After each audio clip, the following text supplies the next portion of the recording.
Chapter 3. Marginalizing the Bible. Every ruled society has some form of Holy Scripture. The Holy Scriptures of Caesarean Rome were the prophecies and ritual directions contained in the 10 Sibylline Gospels and Virgil's Aeneid. The Aeneid implied that every Roman's duty was to sacrifice his individuality, as heroic Aeneas had done, to the greater glory of Rome and Pontifex Maximus. The Sibyllines, borrowing from Isaiah's much earlier prophecy of Jesus Christ, prophesied that when Caesar Augustus succeeded his uncle Julius as Pontifex Maximus, he would rule the world as Prince of Peace, Son of God. Augustus would issue in a new world order, as indeed he did. The Sibyllines and the Aeneid were so beloved by the government priests that they were considered part of the Roman constitution. The same scriptures were made part of the United States Constitution when the mottos Annuit Coeptus and Novus Ordo Secularum, taken from the Aeneid and the Sibyllines, respectively, were incorporated by the Act of July 28, 1782, into the Great Seal of the United States. The Sibyllines and the Aeneid were open only to priests and certain privileged persons. The people learned their sacred content by trickle-down of priestly retelling. When the Old and New Testaments were adopted as the empire's official sacred writings, they too were given the exclusive care of the priests. And in accord with Roman tradition, the people learned sacred content from discretionary retelling. This had to be for the sake of the Holy Empire, for should the people acquire biblical knowledge, they would know that Pontifex Maximus was not a legitimate Christian entitlement. Knowing this, they would not bow to his supremacy. The empire could collapse, and so the monarchical Roman Church forcibly suppressed the Bible's intelligent reading.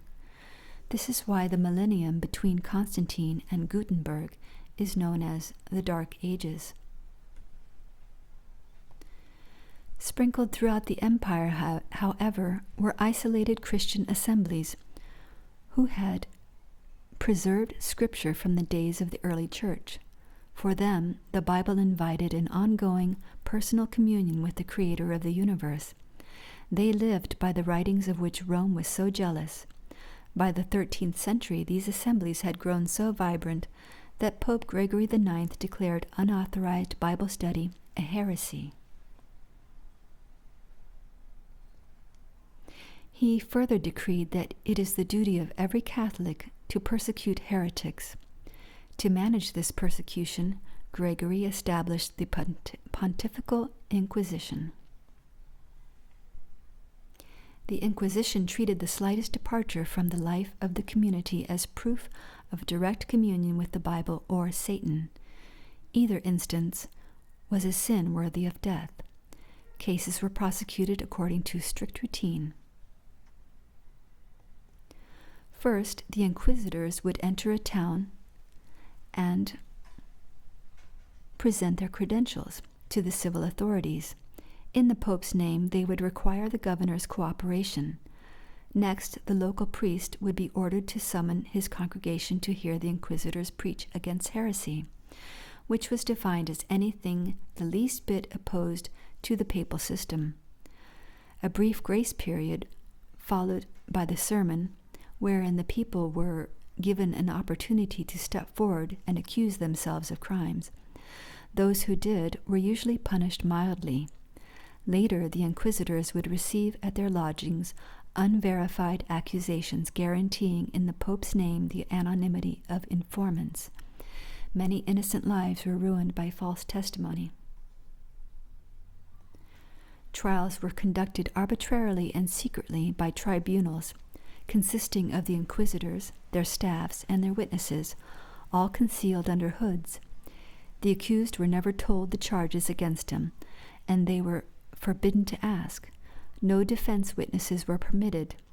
The accused had but one option: to confess guilt and die. Those who refused to confess, and witnesses who balked at testifying, were carried to the dungeon for torture sessions, boys under 14 and girls under 12 exempted. Inquisitors and executioners were commanded by papal edict to show no mercy. No acquittal was ever recorded. Every fully prosecuted case ended in the death of the defendant and the forfeiture of his or her property, since it was assumed, as in American forfeiture cases since 1984, that the property was gained in sin. Sometimes the property of family members for generations to come was forfeited. These forfeitures were paid out in expenses to the scribes and executioners, half of the remainder going to the papal treasury and half to the inquisitors. Although popes and inquisitors amassed great fortune from the Inquisition, its greatest beneficiary was, and has been, the Roman system. The Inquisition was most effective against the isolated truth seeker in an ignorant community. As communities became more literate, the Inquisition grew subtler. What brought literacy to communities was the epidemic of Bible reading, made possible by the perfection of Johannes Gutenberg's invention of movable type.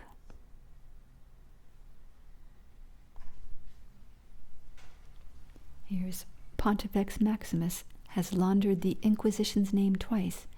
In 1908, Pope Pius X renamed it the Holy Office, which Paul VI transformed into Congregation of the Doctrine of the Faith in 1965.